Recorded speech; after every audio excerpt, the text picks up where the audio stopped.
Assalamu alaikum wa rahmatullah, j'espère que vous allez bien.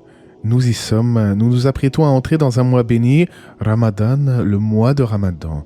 Même si certains diront que c'est toute l'année qu'il faut adorer Allah, et c'est une réalité, il n'en demeure pas moins que le mois de Ramadan a un statut privilégié qui se distingue des autres mois de l'année. En effet, c'est le mois où le Coran a été révélé pour la toute première fois sur le cœur du prophète Mohammed, alayhi salatu wassalam. Allah nous dit dans la sourate Al-Baqarah, le mois de Ramadan au cours duquel le Coran a été descendu comme guide pour les gens et preuve claire de la bonne direction et du discernement. Dans cette vidéo, je vais m'atteler à évoquer tous les mérites de ce mois béni, mais aussi comment faire en sorte qu'au-delà du Ramadan, il y ait un impact réel et durable sur le reste de notre vie. Vous pensez peut-être qu'il ne s'agit là que de pure théorie, mais je ne compte plus le nombre de messages de gens sur la chaîne qui me disent être passés de personnes accomplissant simplement le mois de Ramadan à ensuite reprendre la prière, aller à la mosquée et vivre selon les préceptes de l'islam. Rien n'est impossible par la permission d'Allah. Ainsi, la vidéo est segmentée en différents chapitres pour ceux qui recherchent uniquement un thème précis, comme la nuit du destin, le tarawih, etc. Bien sûr, je vous conseille plutôt de tout écouter pour une compréhension plus générale du mois de Ramadan, ses règles, ses sagesses et toutes les questions que l'on peut se poser à ce sujet. Le mois de Ramadan est une période de l'année contenant une miséricorde infinie. Combien de personnes témoignent que durant ce mois, ils se sentent plus apaisés, plus spirituels et plus heureux, walhamdulillah. Mais comment expliquer ceci? Eh bien, plusieurs narrations nous expliquent que durant ce mois, les diables les plus puissants sont enchaînés, comme dans le hadith du prophète, alayhi salatu wassalam. Quand arrive Ramadan, les portes du paradis sont ouvertes, celles de l'enfer sont fermées et les démons sont enchaînés. Et selon une autre version, les plus mauvais démons y sont enchaînés. Ainsi, et comme l'expliquent certains savants anciens comme l'imam Al-Qurtubi, les shayatines les plus mauvais sont enchaînés durant le mois de Ramadan, ce qui a pour effet de diminuer l'emprise de ces démons sur les serviteurs. C'est pour cette raison que les gens se rendent plus régulièrement à la mosquée, écoutent plus de rappels sur l'islam et redoublent d'efforts dans leurs actes d'adoration. D'autant plus que nous savons que durant ce mois, les bonnes actions sont multipliées par 10 à 700 fois, voire plus encore. De surcroît, il y a une voie possible de rédemption pour les grands pécheurs et ceux qui sont un peu trop éloignés de leur religion, comme on le rapporte en ce sens du prophète, alayhi salatu wassalam. Quiconque jeûne le mois de Ramadan avec foi et espoir en la récompense verra ses péchés précédents pardonnés. Prenez donc ça comme une opportunité, un reset complet. Bien entendu, si vous êtes de ceux qui commettaient de grands péchés, il faut s'en repentir sincèrement, regretter profondément et avoir l'intention de ne plus jamais recommencer, et c'est possible par la permission d'Allah. Plus généralement, il y a des gens qui fument un paquet de cigarettes par jour au quotidien, mais qui pourtant arrivent miraculeusement à s'abstenir jusqu'au coucher du soleil. Étonnant, n'est-ce pas? Tout est une question de volonté en réalité. Même les addictions les plus fortes peuvent disparaître si l'on s'en donne vraiment les moyens. Et là, je parle en pleine connaissance de cause. J'ai vu des gens réussir à vaincre leurs mauvaises habitudes et revenir à un mode de vie équilibré sur le long terme. Vous l'avez compris, le jeûne du mois de Ramadan, ce n'est pas juste s'abstenir de boire et de manger durant la journée, c'est une éducation spirituelle profonde. Le jeûne du corps, tout le monde peut le réaliser, même un non-croyant, mais le jeûne de l'esprit, le jeûne pour Allah seul et sans associer avec l'intention de réellement changer, ceci n'est donné qu'aux véritables croyants. C'est pour cette raison que l'on rapporte du prophète que lorsqu'un musulman jeûne, il ne doit ni tenir de propos vulgaires, ni hausser le ton. Bien sûr, tenir de mauvais propos est interdit en tout temps, tout au long de l'année. Mais durant ce mois de Ramadan, précisément, nous entraînons justement notre âme à mettre en pratique la religion comme nous devrions normalement le faire. Juste un petit exemple pour illustrer mes propos. Lors d'un match de football ou tout autre sport d'ailleurs, il faut s'entraîner car sans entraînement, l'équipe ne serait pas performante lors des grands matchs. Eh bien ici, c'est la même chose. Nous nous entraînons durant ce mois, mais le véritable défi est bien entendu de continuer sur notre lancée pendant les 11 autres mois de l'année. C'est pour cette raison que certains savants musulmans disent parfois « Un peuple qui ne connaît Allah que durant le mois de Ramadan ne réussira jamais ». Mais vous savez quoi? Le simple fait que vous écoutiez ce rappel islamique et que vous soyez plus assidu à la prière, eh bien prouve que vous êtes sur la bonne voie. En effet, celui qui n'est pas soucieux pour sa religion n'écoute pas des rappels. Il se dit, de toute façon, il y a déjà le Jumu'ah pour ça. Quoi qu'il en soit, avant d'évoquer la prière nocturne du Tarawih et toutes les questions que l'on pourrait se poser sur le jeûne de Ramadan, tournons-nous d'abord vers ses mérites tels que relatés dans les textes du Coran et de la Sunna.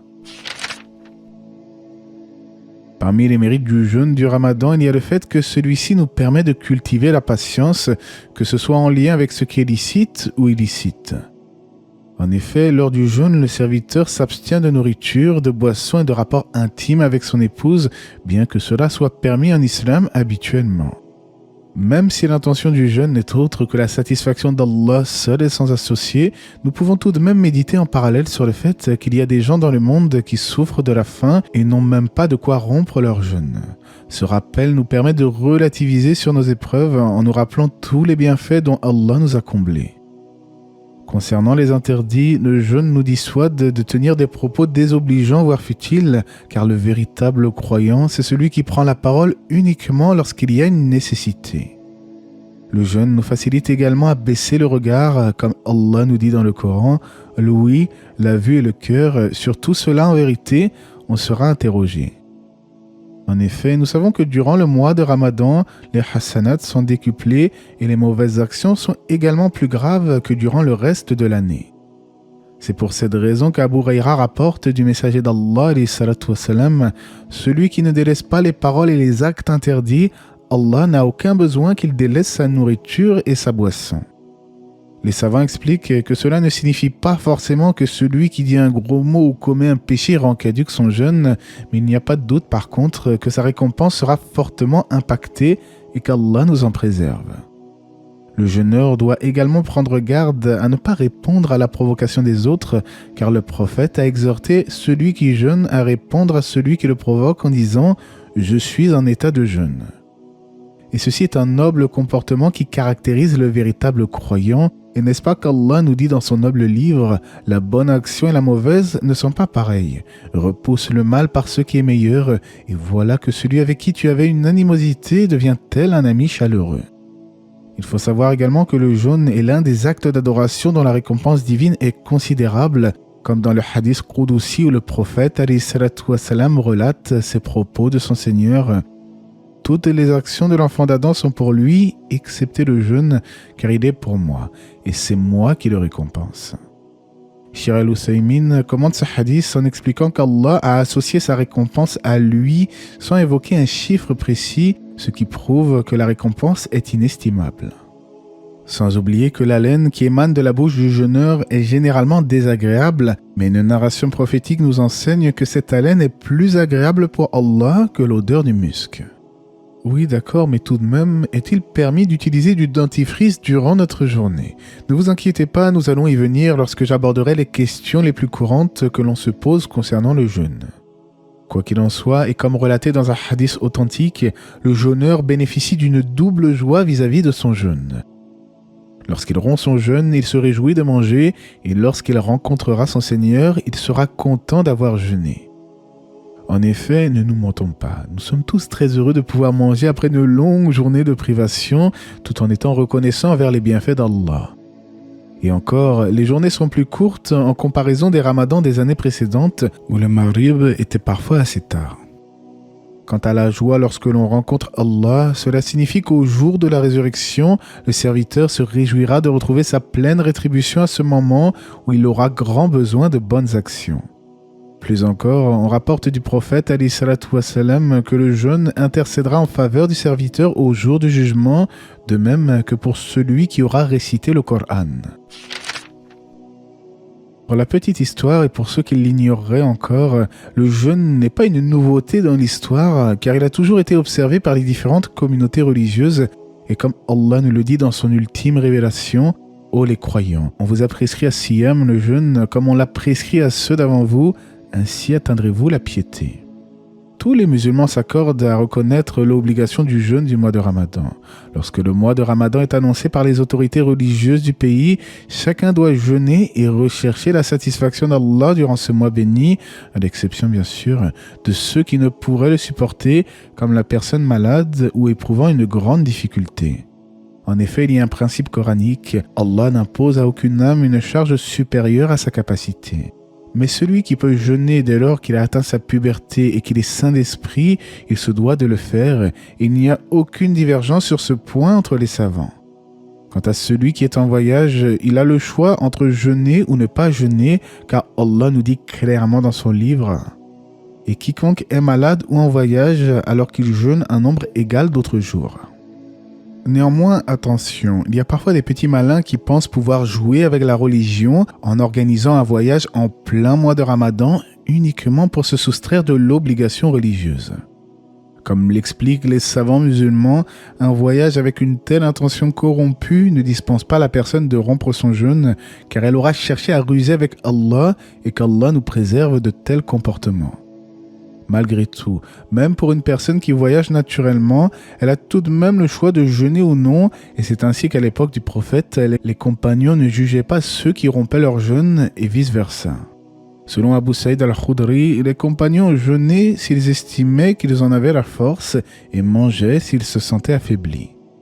Mon conseil sur cette question serait donc de continuer à jeûner même en voyage, surtout qu'aujourd'hui, alhamdulillah, les déplacements sont moins difficiles qu'à l'époque et il est plus aisé de jeûner sans être éprouvé par une grande fatigue. On rapporte même que le prophète, alayhi salatu wassalam, jeûnait le ramadan lors des périodes de forte chaleur. Il y a même des hadiths qui montrent qu'il jeûnait durant ses voyages. Pour résumer, celui qui est en voyage a le choix de rompre ou non le jeûne, mais il semble qu'il soit préférable tout de même de jeûner s'il n'y a pas de réelle difficulté, surtout que cela est plus convivial, car le musulman participe au jeûne avec les autres musulmans et musulmanes et non en décalé. Aussi, si le musulman est amené à porter secours à une personne qui risque de se noyer ou de mourir, il est possible de rompre le jeûne en cas de nécessité extrême afin de prendre les forces nécessaires pour le sauvetage. Conséquemment, il devra naturellement rattraper son jour de jeûne. La preuve de cela réside dans le hadith où le messager d'Allah exhorta ses compagnons à rompre le jeûne à la veille d'une bataille afin d'avoir l'énergie nécessaire pour le combat. En revanche, toute personne qui est contrainte à ne pas jeûner pour une raison valable et réelle, alors elle devra rattraper ses jours de jeûne, comme la femme qui a ses menstrues par exemple ou qui craint pour sa santé lorsqu'elle est enceinte. Allah nous dit en ce sens, alors qu'il jeûne un nombre égal d'autres jours. Quant à celui qui rompt volontairement sa journée de jeûne du Ramadan sans aucune excuse légale, par fainéantise ou pour toute autre raison, il a commis un grand péché. Dans certains cas, cela nécessite même une expiation, notamment lorsqu'il s'agit d'un rapport intime volontaire durant la journée de Ramadan. Dans une telle situation, le musulman doit jeûner 2 mois consécutifs, soit, s'il en est incapable, nourrir 60 pauvres. Concernant celui qui rattrape ses jours suite à une excuse valable, il devrait s'empresser d'effectuer le rattrapage sans trop tarder avant l'arrivée du Ramadan suivant, car c'est ce qui est préconisé par les savants. Quant à ce qui annule clairement la journée de jeûne de la personne, je vais vous dresser une petite liste, bien qu'il y ait parfois quelques divergences entre les savants. Mais l'avis retenu par Sheikh Al-Uthaymin, pour ne citer que lui dans cette vidéo, c'est que tout ce qui rend caduque le jeûne, c'est le fait de manger et boire volontairement, d'avoir un rapport intime avec son épouse et l'émission volontaire du liquide séminal par tout moyen que ce soit. Par contre, si le musulman se réveille le matin et constate qu'il a fait un rêve l'ayant conduit à ce dont j'ai parlé, il doit continuer sa journée de jeûne et il n'encourt bien entendu aucun péché, car il n'est pas tenu responsable de ce qu'il ne contrôle pas. Le vomissement provoqué volontairement et la hijama annulent également le jeûne, ainsi que l'écoulement du sang des règles. S'il y a bien une chose qui exalte la motivation des fidèles durant le mois de Ramadan, c'est bien les prières nocturnes à la mosquée, les prières du Tarawih. Même si ce n'est pas obligatoire, il est fortement recommandé aux musulmans soucieux pour sa religion d'effectuer des œuvres surérogatoires pendant ce mois afin de combler ses manquements dans le reste de ses adorations. En effet, la première chose sur laquelle le serviteur sera interrogé au jour de la résurrection n'est autre que la prière. Si elle est bonne, les autres actes le seront, mais si elle n'est pas bonne, les autres actes ne le seront pas. Mais comme aucun musulman ne peut prétendre accomplir sa prière avec perfection dans l'absolu, c'est à ce moment-là précis que les œuvres non obligatoires jouent un rôle essentiel, comme on le rapporte du prophète alayhi salatu wassalam au sujet de la prière. Si elle est complète, elle sera alors comptabilisée comme telle. Et si elle est imparfaite, il sera alors dit « Regardez si mon serviteur a quelques prières surérogatoires. » S'il en a, il sera dit « Complétez la prière obligatoire de mon serviteur avec ses prières surérogatoires. » Ensuite, les autres œuvres seront traitées de la même manière. Il est donc méritoire de participer aux prières nocturnes à la mosquée pour celui qui en a les moyens, surtout que ce sont des prières accomplies en groupe, ce qui renforce l'unité et la cohésion de la communauté. Bien sûr, il ne s'agit pas, comme le font certains, de prier toutes les nuits du Ramadan à la mosquée, puis après le mois de Ramadan, de déserter celle-ci, voire dans les pires des cas de ne plus prier du tout jusqu'à même la prière obligatoire, waliyadu billah. En réalité, le musulman doit suivre son rythme en fournissant les efforts nécessaires en fonction de ses capacités, car Aïcha rapporte du messager d'Allah alayhi salatu wassalam. Faites de bonnes œuvres avec sérieux, sincérité et modération, et sachez que vos actes ne vous feront pas entrer au paradis, et que l'acte le plus aimé auprès d'Allah est le plus constant, cela même s'il est petit. C'est à nous d'organiser notre petit programme en fonction de notre foi et de notre temps libre.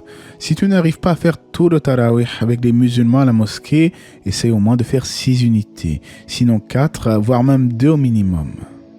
Et le lendemain, tu rajoutes. Tu te dis, cette fois, je vais faire un peu plus. En réalité, l'essentiel dans la vie du croyant est surtout la régularité. Pas de faire énormément d'actions en un seul coup, puis de tout délaisser ensuite. Je pense notamment à ceux qui pensent tromper Allah en accomplissant Laylatul Qadr afin d'être tranquille pour 83 ans.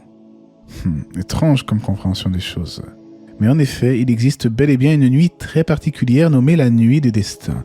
Allah nous dit dans la sourate Al-Qadr, « Nous l'avons certes fait descendre le Coran pendant la nuit d'Al-Qadr, et qui te dira ce qu'est la nuit d'Al-Qadr? La nuit d'Al-Qadr est meilleure que 1000 mois. » Durant celle-ci descendent les anges ainsi que l'esprit par permission de leur Seigneur pour tout ordre. Elle est paix et salut jusqu'à l'apparition de l'aube. C'est durant cette nuit spéciale que le Coran a été révélé pour la toute première fois au prophète alayhi salatu wassalam dans la grotte de Hira. Sa récompense, comme nous l'avons vu, est équivalente à 1000 mois d'adoration, soit 83 ans au total, subhanallah. C'est une nuit bénie, une nuit où les anges descendent sur terre avec la bénédiction et la miséricorde. De surcroît, et comme relaté dans un hadith d'Al-Bukhari et Muslim, celui qui veille la nuit du destin avec foi et espoir, ses péchés antérieurs lui sont pardonnés. Une question que l'on pourrait se poser, mais comment déterminer la date exacte de cette nuit du destin? Eh bien, à ce sujet, le prophète alayhi salatu wassalam nous a encouragés à la rechercher durant les 10 dernières nuits impaires du mois de Ramadan. Il est probable qu'elle se situe durant les 7 dernières nuits impaires, vu que certains compagnons du prophète virent en rêve qu'elle se trouvait durant cette période. Et pour aller encore plus loin, il y a même un récit où un compagnon jure par Allah que la nuit où le prophète alayhi salatu wassalam leur a ordonné de veiller est la 27e nuit. Selon Sheikh al-Uthaymin, cette nuit n'est pourtant pas fixe chaque année, car il pourrait s'agir tantôt de la 25e nuit, tantôt de la 27e. Si l'on se demande, mais pourquoi cette nuit n'est pas clairement identifiable par le croyant? Pourquoi devrions-nous effectuer une recherche? En réalité, il y a une sagesse derrière cela, car de cette manière, le musulman ne se limite pas à prier une seule et unique nuit, comme je le disais, mais se motive plutôt à redoubler d'efforts sur plusieurs jours, ce qui est bien meilleur. Mais je sais néanmoins que certains aiment connaître les signes annonciateurs de cette nuit du destin. Ainsi, selon les hadiths prophétiques, l'un des signes est que le soleil qui se lève après la nuit du destin est dénué de rayons éclatants. Il s'agit en fait d'une nuit douce, ni chaude ni froide, et dont le soleil se lève avec une certaine rougeur. Parmi les signes de la nuit du destin, celui qui prie reçoit une certaine sérénité et davantage de ferveur durant sa prière nocturne, plus que d'habitude. Pour faire très simple, disons que la nuit du destin est une nuit agréable et douce, sans tumulte ni vent violent, une nuit bénie qui réconforte l'âme du croyant. Quoi qu'il en soit, le musulman et la musulmane se doivent de redoubler d'efforts dans leurs adorations durant la dernière partie du mois de Ramadan, à savoir les 10 derniers jours. Plus encore, nous devons être nostalgiques de ce mois béni et nous attrister de son départ, car il s'agit d'une grande opportunité de nous rapprocher d'Allah et nul ne sait s'il sera en vie jusqu'au Ramadan de l'année suivante. Concernant la fin du Ramadan, nul n'ignore qu'il est obligatoire pour le musulman de reverser la zakat al-fitr, une aumône obligatoire destinée aux plus démunis. La zakat à la fin du mois de Ramadan est un devoir pour chaque musulman et musulmane. Concernant l'homme marié en revanche, il reverse la zakat pour lui et les membres de sa famille, son épouse y compris. La sagesse voulue par cette aumône est claire et limpide. Elle nous permet de faire preuve de bienfaisance envers les pauvres afin qu'ils n'aient pas à mendier les jours de l'Aïd. Cela permet d'apporter un peu de joie, de réconfort envers des gens qui n'ont pas été favorisés comme nous le sommes et toutes les louanges et les grâces reviennent à Allah. À noter que la zakat al-fitr doit être donnée impérativement avant la prière de l'Aïd, sinon elle sera considérée comme une simple aumône. Concernant sa nature, il y a divergence chez les savants à son sujet. À la base, ce qui est connu, c'est que la zakat al-fitr est une aumône que l'on reverse sous forme de denrées alimentaires, comme dans le hadith. Le messager d'Allah a prescrit aux musulmans la zakat et la rupture du jeûne de Ramadan, tout en évaluant son taux à 1 mesure de date, de lait caillé ou d'orge, payable aux pauvres libres ou esclaves, femmes ou hommes, petits ou grands. Selon ce que l'on rapporte de l'école de l'imam Malik, al-Shafi'i et celle de l'imam Ahmad, c'est en nourriture uniquement que la zakat doit être reversée. Plus contemporainement, Cheikh Al-Ousaymin explique même que le fait de donner la zakat en argent contredit l'ordre du prophète alayhi salatu wassalam et la façon d'agir de ses compagnons. D'autres savants comme l'imam Abu Hanifa autorisent néanmoins de sortir la zakat en argent. Pour ma part, j'ai toujours donné ma zakat en nourriture et si je ne trouve vraiment personne dans le besoin autour de moi dans ma ville, j'ai déjà aussi versé la zakat par procuration. Autrement dit, je donne une certaine somme d'argent à un site humanitaire islamique qui se chargera, en toute transparence, dans un pays musulman où vivent des pauvres, de leur offrir le repas sous forme de nourriture. Avant d'en venir aux sagesses du jeûne et aux conseils concernant le repentir sincère durant ce mois béni, je vais tenter de répondre à certaines questions courantes fréquemment posées par les musulmans. Par exemple, comment réagir si l'on mange ou l'on boit sans le faire exprès durant le mois de jeûne ? Dans un tel cas de figure, il faut continuer de jeûner malgré tout, car Allah ne tient pas compte de l'erreur involontaire. Et c'est à cet effet que le prophète alayhi salatu wassalam nous dit que celui qui mange ou boit par oubli poursuive son jeûne, car c'est Allah qui lui a donné à manger et à boire. Également, on entend souvent des gens se demander si la ventoline est autorisée durant le jeûne, c'est-à-dire tous ces petits inhalateurs utilisés pour détendre les bronches et faciliter la respiration. En réalité, comme l'expliquent les savants de l'islam comme Cheikh Al-Ousaymin, le produit n'atteint pas l'estomac mais plutôt les poumons, il n'y a donc aucun inconvénient à l'utiliser. Concernant l'usage du dentifrice afin de se brosser les dents durant la journée, la base est que si rien n'atteint l'estomac, alors ceci est tout à fait permis. Néanmoins, certains savants préconisent tout de même de se brosser les dents de nuit en dehors de la journée afin d'éviter l'éventualité qu'une partie du dentifrice ne passe malencontreusement à travers la gorge. Une autre question qui revient souvent est de savoir s'il est permis de se rafraîchir ou de prendre une douche pendant le jeûne. Afin de ne pas compliquer inutilement la religion, il est préférable de se référer aux causes qui annulent le jeûne que nous avons vu précédemment, ce qui évitera de multiplier les interrogations. Et en effet, il est tout à fait possible de prendre une douche pendant le jeûne sans aucun inconvénient. Il arrivait même parfois au prophète alayhi salatu wassalam de se rafraîchir lors des journées de forte chaleur. On peut d'ailleurs également se parfumer avec du parfum. Une autre question que l'on avait posée à Cheikh Al-Ousaymin, si une personne passe sa journée allongée à cause du jeûne, est-ce que cela le rend caduc ? Et le shir de répondre que cela n'annule pas le jeûne, mais que la récompense diminue néanmoins, car on rapporte du prophète alayhi salatu wassalam, ta récompense sera en proportion de ta fatigue. Autrement dit, plus une personne ressent de la difficulté dans son adoration, plus la récompense sera grande. Mais si quelqu'un passe sa journée à dormir ou néglige les adorations surérogatoires, nul doute que cela est problématique et que sa rétribution finale en sera impactée à la mesure de sa paresse. On pourrait aussi se demander s'il y a des invocations spécifiques à prononcer lors de la rupture du jeûne, et effectivement, il y en a plusieurs qui sont relatées dans les livres de hadith. En voici 2 avec la phonétique et la transcription arabe. La soif est dissipée, les veines sont abreuvées et la récompense restera avec la volonté d'Allah. Mais aussi, ô Allah, je te demande par ta miséricorde qui embrasse toutes choses de me pardonner. Comme nous l'avons vu tout au long de cette vidéo, le jeûne du mois de Ramadan est une opportunité immense de se rapprocher d'Allah et d'habituer son âme à effectuer le bien. Il ne faudrait donc pas considérer ce mois comme un mois banal, dont la seule différence entre les autres mois de l'année consiste à ne pas boire et manger. Au contraire, le musulman se doit de se réconcilier avec les gens avec qui il avait un différend en mettant son ego de côté, aider les pauvres à travers son argent, répondre au mal par le bien et tous ces petits gestes du quotidien qui suscitent la satisfaction de son Créateur. Parmi les sagesses du jeûne, le croyant délaisse ses passions et les désirs de l'âme en faisant précéder la satisfaction du Créateur sur la satisfaction de ses envies personnelles. Le jeûne du Ramadan illustre en réalité la foi ferme du musulman ancrée au plus profond de son cœur, car nous savons que de nombreux croyants sincères ne rendraient pas caduque leur journée de jeûne même s'ils étaient frappés ou mis en prison. Alors bien entendu, ici je n'évoquerai pas les points de vue religieux dans les cas de situations extrêmes, car ce n'est pas le sujet, mais je tenais juste à attirer l'attention sur le fait que le Ramadan est un mois qui tient à cœur à des gens qui sont connus pour aimer leur religion plus que toute autre chose. Le jeûne permet, comme je le disais précédemment, d'habituer son âme au bien afin de continuer sur cette lancée le reste de l'année, mais aussi de relativiser sur notre situation personnelle en méditant sur les innombrables bienfaits qu'Allah nous a accordés. Parmi les bienfaits du jeûne également, il y a le fait que la circulation sanguine dans les veines ralentit en raison de la faim et de la soif. Or, et dans la mesure où le diable circule dans la personne comme le sang dans les veines, il a par conséquent moins d'emprise sur la psyché de l'individu. C'est pour cette raison que beaucoup de musulmans ressentent un apaisement et une certaine sérénité au cours de leur journée de jeûne.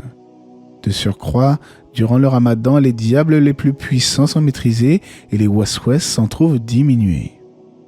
En dehors de l'adoration, le jeûne renferme également un très grand nombre de bienfaits sur le plan médical, accordant un répit au système digestif et éliminant le surplus de graisse qui pourrait causer du tort à l'organisme. Alhamdulillah. Bien sûr, celui qui jeûne ne doit pas manger à outrance durant la nuit, comme ceux qui mangent énormément en un seul coup, plein de bêtises, et finalement ne se rendent même pas à la mosquée car ils ont trop consommé de nourriture. Pire encore, dans les mosquées, on assiste parfois à des formes de gaspillage interdits par notre religion avec du couscous qui finit malheureusement à la poubelle car les gens ont trop préparé.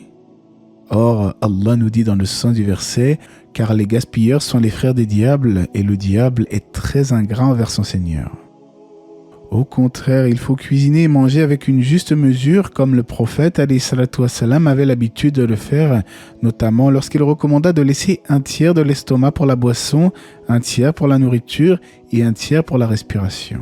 Il nous dit en ce sens, un humain n'a jamais rempli un récipient plus mauvais que le ventre.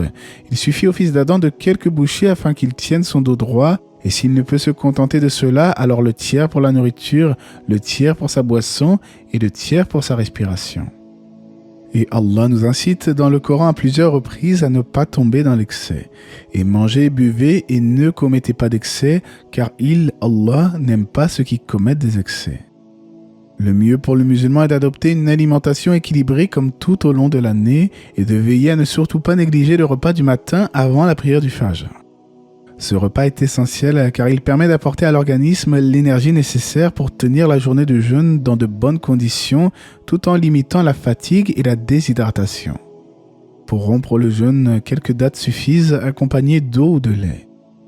Vous l'avez compris, ce mois de Ramadan, ce n'est pas le mois de la nourriture et des excès, c'est plutôt le mois de la spiritualité et de la reconnexion avec le Créateur de l'univers. Il nous permet de faire une pause dans notre vie et de nous remettre en question sérieusement tout en délaissant les mauvaises actions sur le long terme. Mais le mois de Ramadan est surtout le mois du Coran, car c'est au cours de ce mois béni qu'il a été révélé. Concernant ceux qui savent lire le Coran en arabe et comprendre ses sens, n'oubliez pas que c'est un grand bienfait qu'Allah vous a accordé et le prophète alayhi salatu wassalam nous a enseigné dans le hadith. Lisez le Coran, car il intercédera en faveur des siens, ses lecteurs assidus, au jour de la résurrection. Et dans une autre narration, il est dit que le musulman qui lit une lettre du livre d'Allah obtient une bonne action et que cette récompense est multipliée jusqu'à 10 fois son équivalent. C'est pour cette raison que j'encourage tous les non-arabophones à apprendre l'arabe, car cela leur permet de lire le Coran, qui est la langue qu'Allah a choisie pour transmettre sa dernière révélation à l'humanité.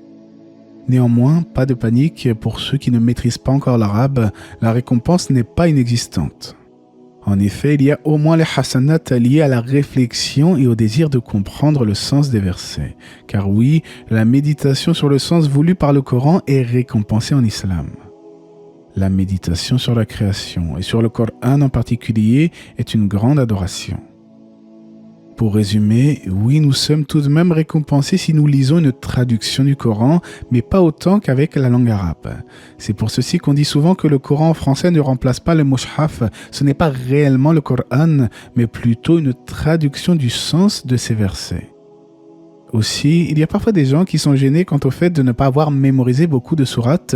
Et là encore, mon premier conseil est d'apprendre petit à petit, en commençant par Juz Amma, puis progressivement vers des sourates plus conséquentes. Mais si vous n'en connaissez pas beaucoup, il faut savoir que le prophète alayhi salatu wassalam nous a enseigné que la sourate Al-Ikhlas équivaut au tiers du Coran en termes de mérite de récitation, c'est-à-dire Qul huwallahu ahad. Ceci car Allah veut pour ses serviteurs le sérieux et la rigueur, bien entendu, mais surtout la facilité, walhamdulillah. Parfois, certaines personnes ont du mal à mémoriser et ce genre de facilité en islam donne du courage et de l'espoir à ceux qui ont plus de difficultés. Même au-delà du Ramadan, il existe des astuces à connaître pour obtenir des récompenses considérables en échange d'un moindre effort. Je pense par exemple au jeûne de Shawwal. Il s'agit de 6 jours de jeûne surérogatoires à accomplir durant le mois qui suit celui du Ramadan. Vous pouvez le jeûner d'une seule traite ou de manière dispersée. Après, simple conseil, c'est tout de même mieux d'enchaîner directement, ça sera plus facile je pense, mais pour ceux qui ont un travail difficile et qui souhaitent faire 2 jours chaque week-end par exemple, alors ceci est permis incha'Allah. Et on rapporte du prophète alayhi salatu wassalam, celui qui jeûne le mois de Ramadan puis le fait suivre de 6 jours de jeûne durant Shawwal, c'est comme s'il avait jeûné toute sa vie. Et dans une autre version rapportée par l'imam Ahmad, la récompense du jeûne d'une année entière. Au terme de ce mois béni, une grande opportunité s'offre à nous. L'occasion de se ressaisir concernant notre religion et de retrouver cette paix intérieure qui nous manquait dans notre vie. Je n'ai pas la prétention de connaître la vie de tout le monde, mais ce que je sais néanmoins est qu'Allah est toujours le grand accueillant repentir, le pardonneur, le miséricordieux. Allah nous dit dans son noble livre « Demandez pardon à votre Seigneur, ensuite revenez à lui. Il vous accordera une belle jouissance jusqu'à un terme fixé et il accordera à chaque méritant l'honneur qu'il mérite. » Et les versets encourageant à repentir sont indénombrables et parsemés en divers endroits dans le Coran. Peu importe tes péchés, ton degré de désobéissance. Ne te dis jamais que tu es trop sale pour te réconcilier avec ta foi, car l'islam, c'est justement la purification des péchés à travers les œuvres de bien. Tous les fils d'Adam sont pécheurs, sans exception.